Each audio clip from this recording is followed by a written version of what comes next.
Hello, and welcome to Group 4's presentation focusing on NFL analytics that we will be using to contextualize and predict player performance, and our playoff probability model, which takes a lot of the sort of league environment, advanced analytics, things that we were looking at sort of with the first piece of research on this project, and taking it a few steps further to explore those relationships and to try to come up with a model to predict a team's playoff success. The first part of the exercise, we wanted to look at advanced analytics, particularly expected points added, defensive success rate and variance, and a whole handful of other key variables, independent variables, which we found in roughly 8, 9 different data sources, and wanted to see if we could come up with a fairly reliable model to predict a team's playoff probability. One of the sort of secondary or tertiary questions that came out of our the trek through the analytics was, does defense matter? The long-standing conventional wisdom, if you talk to your sort of the I don't want to say the boomer generation of football enthusiasts, but those, let's say, older than 50. One thing that you would hear a lot when you're, at a bar talking to people about football is defense wins championships. I can look back to my own Denver Broncos of 2015 when they won the Super Bowl, with Peyton Manning, whose arm had just totally died, and it was very clear that the defense was going to carry that team, and that defense did end up winning that Super Bowl. So this was sort of, we wanted to revisit sort of that old adage, sort of challenge it, look at the different analytics and what they may tell us. And also, our third sort of question area of exploration was, what role does quarterback power rankings play? Do running backs actually matter? And does defense matter? So there's a little crossover there, but that is sort of the overview of what we'll be doing in this presentation.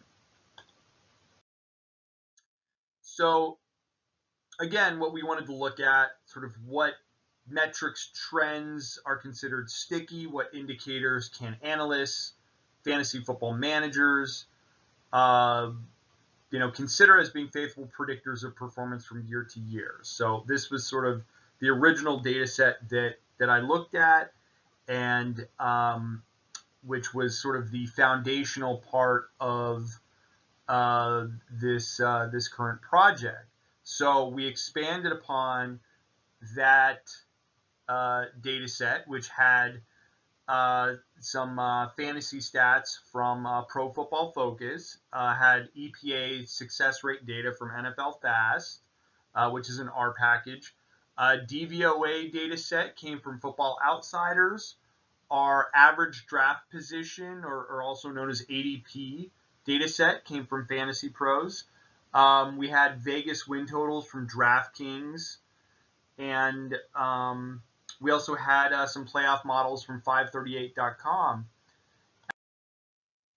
And we were able to produce our own models, which would not only predict sort of the player performance in a given system, but ultimately could create some insights into the league environment, and help us really understand kind of playoff probabilities.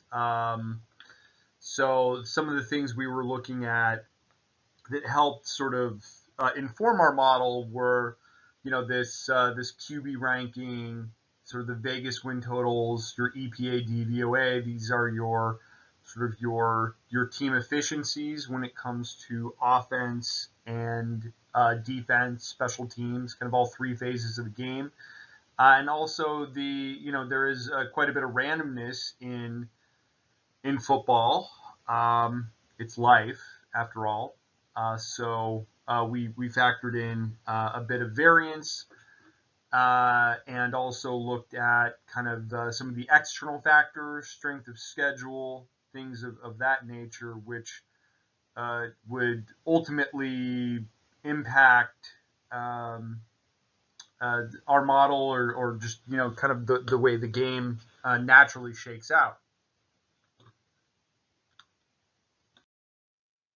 So Pro Football Focus, who was, that was sort of the foundation for the first part of at least the individual project before I was able to coerce my colleagues here into continuing this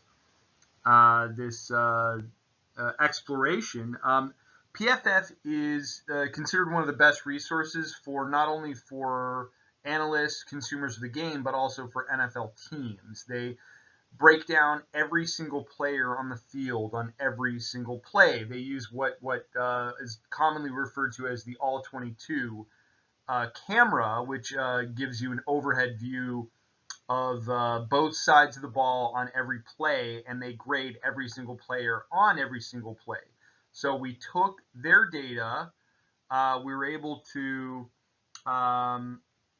essentially take the fantasy data and also their QB power ranking data, which gives a point spread, sort of a difference from one team to another to show what edge the teams with good quarterbacks have. The second part of our independent, or the second independent data set that we merged with the PFF data was the DVOA data set from Football Outsiders. Can be found at that URL on the screen.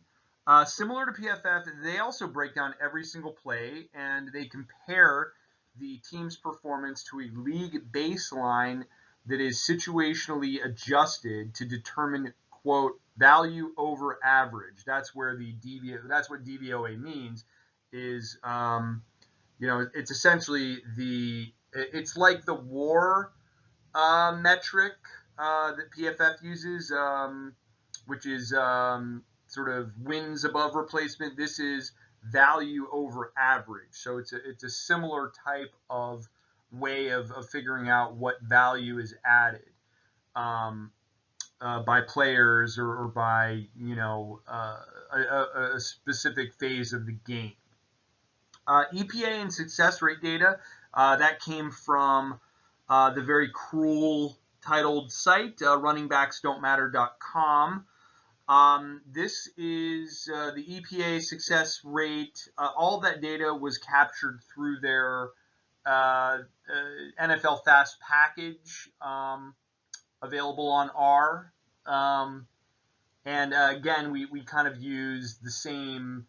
The team, it was the common column that we used for the merge to add that to our data set.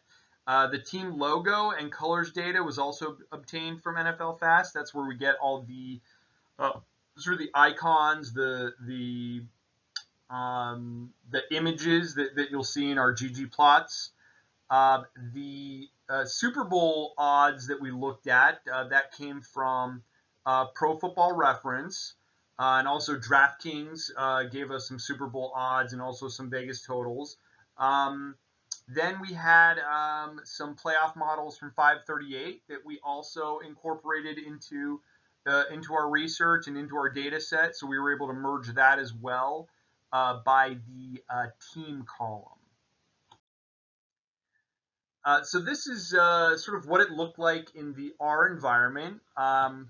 As you can see here, this was our Fantasy Pros. So this was our ADP data that we brought in. We're merging.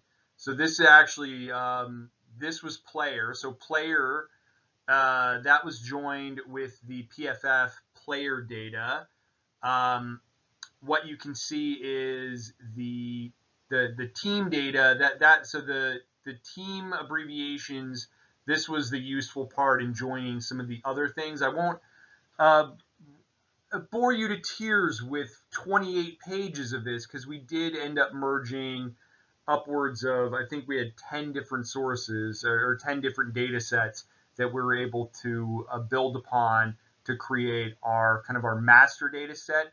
But what we finished with was about a snapshot of 600 players covering 122 different independent variables. A lot of them are highly correlated. A lot of them are a bit reductive or redundant. So there was some cleaning and just sort of some triage that went into this data set. But what I will say is that of the individual sources of data, most were relatively clean. The only NAs that I came across were really in the ADP zone, which for any of you who remember the individual project I did on the fantasy football, kind of the draft process and whatnot, the ADP NAs were essentially players that were not drafted during the fantasy football draft period, but who by some circumstance, either injury or something else, ended up, getting more playing time than the experts had thought that they would. So what we did to account for those NAs were essentially we set the ADP to 0 since they were not drafted, but we wanted to keep them in our data set. And what we did instead was we put them in a bucket of essentially a discrete variable, factor variable, by draft tier. So that's how we handled the one little bit of the NAs that we dealt with. So just a very, very brief overview. So this is getting into kind of our key variable summary statistic part of the presentation. This is the PFF data. So again, my guy Cooper Kupp, LA Rams, Super Bowl MVP. So we've got his targets, his receptions, receiving, catch percentage, average depth of target, yards per target, yards for reception, yards after catch, red zone targets, target percentage, end zone targets, fantasy points per snap. This is all red zone. ADOT, that has to do with kind of the depth at which running backs or wide receivers run their routes. So these were all very critical pieces of data for the player performance portion of our project. Now diving into some of the key variables that we used in our model. So instead of boring you to tears with 115 summary statistic box plots, what I thought would be a good way of presenting some of these key variables would be to do to show them side by side with the win quadrant factor variable that we created, grouping teams essentially by how they did this year. So the top quartile, or the top 8 teams represent. This is your top teams. You've got your third quartile, your median, and then your bottom. So that's going to be consistent on all these slides. So let's first look at. So I was joking. What's luck got to do with it? It's a play on the Cyndi Lauper song. Is it Cyndi Lauper? I don't know. It's late. Let me circle back on that. Oh God, is it Diana Ross? Okay. Anyway, Strength of schedule. So, okay, what's luck got to do with it? Not what love got to do with it. So strength of schedule. What I was getting at with this is the top quartile teams. Uh, they appeared to have a slightly more um, forgiving strength of schedule. So luck does factor into how good, how well these teams did. Looking back on it after the end of the year, it looks like the kind of your third quartile teams had the widest distribution when it came to that. But this is I mean, obviously these are very small numbers, zero point 0.02 to negative 0.04, but that shows you kind of the how tight that distribution is. We had one outlier here, but otherwise this is a pretty normally distributed variable. The variance is also very interesting because it looks like, if you're a good team, you're usually on the right side of variance. It looks like, the third quartile is where you see, again, kind of the biggest swing in outcomes with how teams performed relative to the amount of variance that they encountered during the year. And then you've got a lot of variance with kind of your bottom quartile teams. What shouldn't be surprising here, this is our EPA per play. So EPA per play, again, that's from NFL Fast. You can see kind of our max here, our 0. This is kind of like league average. The teams with the best EPA are the teams that won the most, and there's a pretty direct correlation with teams that have weaker EPA numbers relative to your best teams. The previous year rank, this is actually super interesting to me because you would think, it's the old adage, the rich get richer, do good teams stay good? Is there so much parity in the league that a team that wasn't good last year can actually jump up in the standings and get into the playoffs and get something done? What's interesting here is that this is your top quartile teams were not even the best teams from a year prior. So that to me shows some real flexibility for teams that have hit their timing right. It's sort of this what's luck got to do with it. It's if you can if you get a good schedule, low variance, high EPA, you're well positioned to make a run for the playoffs. This next set of slides we're going to call running backs don't matter, QBs do. What's completely obvious here is team power ranking.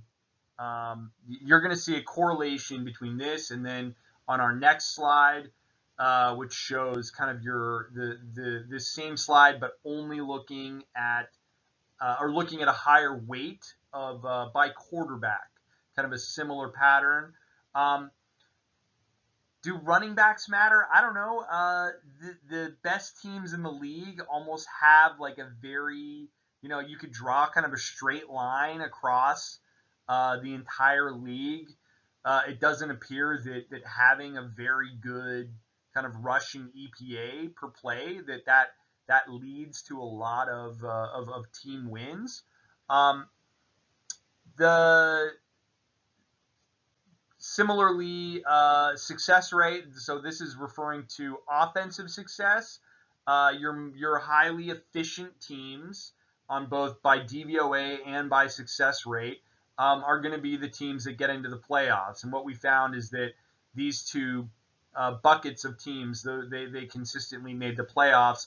About half of the teams in the median do, and none of the ones in the bottom quadrant made the playoffs, looking at our model.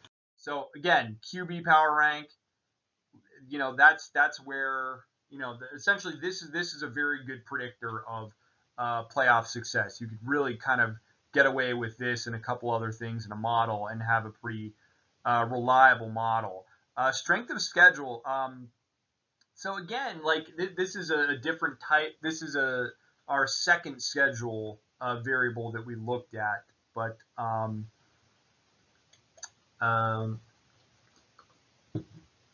you can see that essentially there's not a lot of difference with some of the schedule variables. It looked like there was more sort of a wider spread of distributions with the last one. Does defense matter? Sort of. It looks like, again, this is sort of flat. This is kind of like our rushing EPA. Kind of tells us a similar picture. What might be more important than total DVOA is passing defensive EPA. So this is measuring a team's success at defending the pass. Lo and behold, the teams that are very bad against defending the pass were your worst teams in the league. Did not make the playoffs, and turns out a lot of those teams also did not do themselves any favors with their QB power rank. So we get a pretty clear picture of how these variables shake out and how they influence these teams. So again, this is our defensive DVOA and EPA. This is a little scatter plot looking at, this is kind of your league average, is your dotted line. These are the best teams. These are the worst teams. And this is where they kind of cluster in the middle. You can see right here the Bengals and the Rams, not by any stretch the best defensive teams in the league. So maybe, for these two teams in the Super Bowl, maybe we can deduce that this year defense did not matter quite as much. And so we are getting a little reductive here in our analysis, but the point, we're trying to hammer home is essentially if you are a prospective playoff team and you're looking at how to best spend your resources and you've got some options, I think it's very clear if you're a GM kind of where you want to be putting those resources.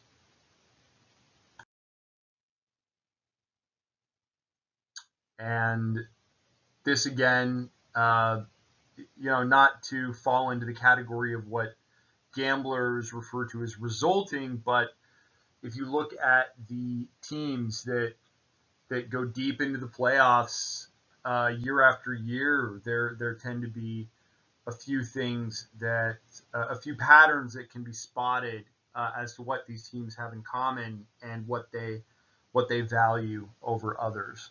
So again, this is if you're going to make, let's say you're a Super Bowl caliber club and you're in the big dance, or you're looking to bring your club to prominence. Hopefully you've done your research and you've watched this presentation.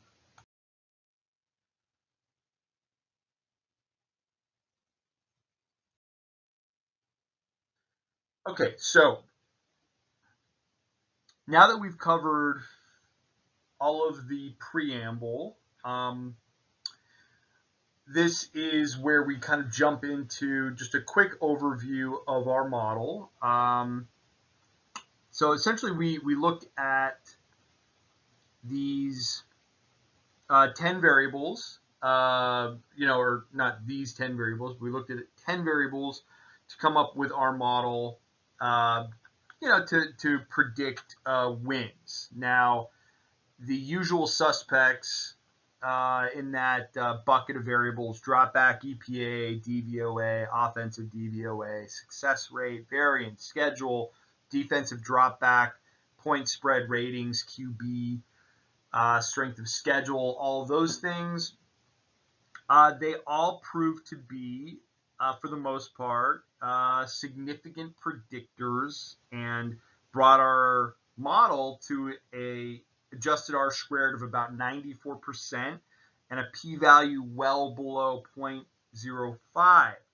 Now, our concern was that we would run into some multi-collinearity. So what we did was we essentially pulled out a whole bunch of those variables and reduced our model to essentially these independent variables that we felt could cleanly predict the our win model, our playoff model.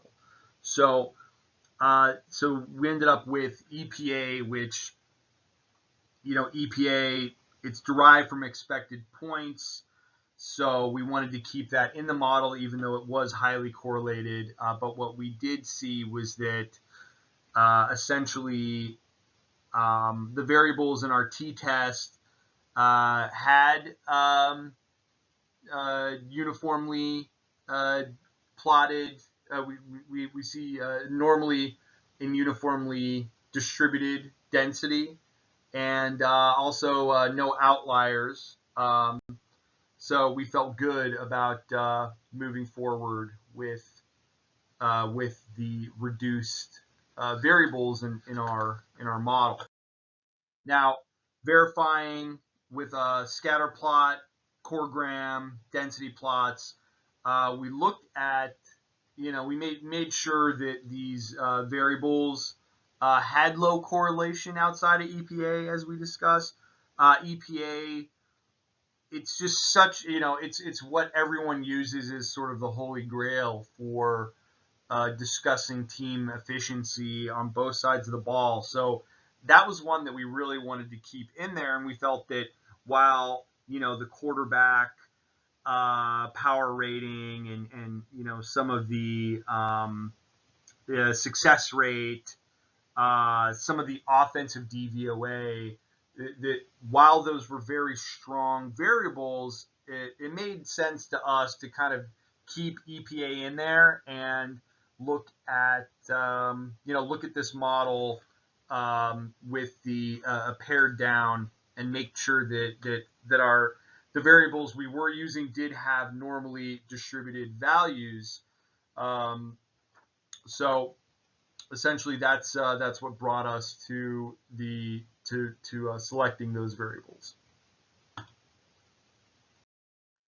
Now, in addition to, I guess something we should have covered first, a little housekeeping, is our t-test tells us our p-value is less than 0.05. So essentially, we will be rejecting our null hypothesis.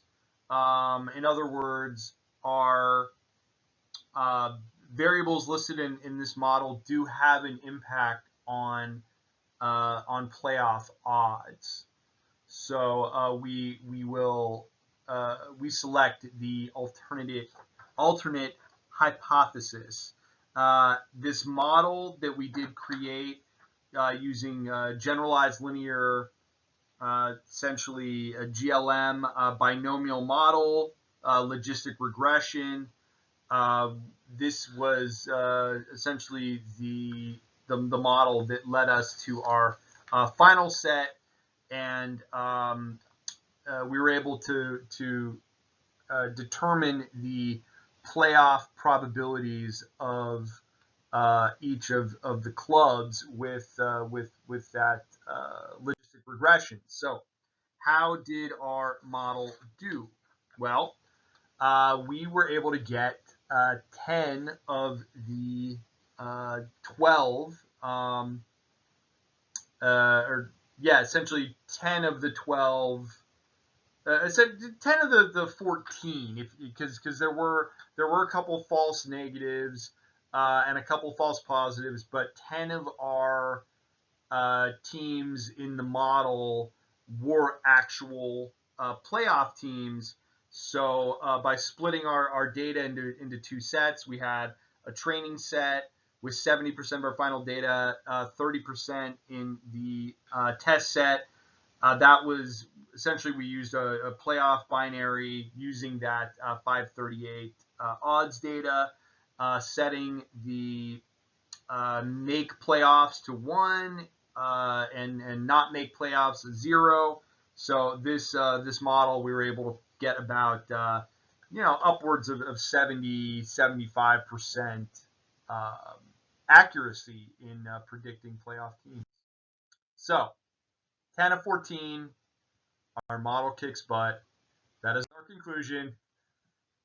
And lastly, final notes, kind of what are we going to do moving forward? What are we going to work on in the meantime? I think it would be really interesting to, seeing as our model took a balanced approach to looking at variables, I wanted to look at how strong models consisting of just defensive or offensive metrics would be, and seeing how they kind of, seeing how they hold up against the model that we currently built that was using both, some external data, some defensive, some offensive variables. So that is what you can look forward to on the next installment of NFL Analytics. And thank you so much for watching this presentation, and we're very eager to hear your feedback and learning how we can improve this. So thank you so much.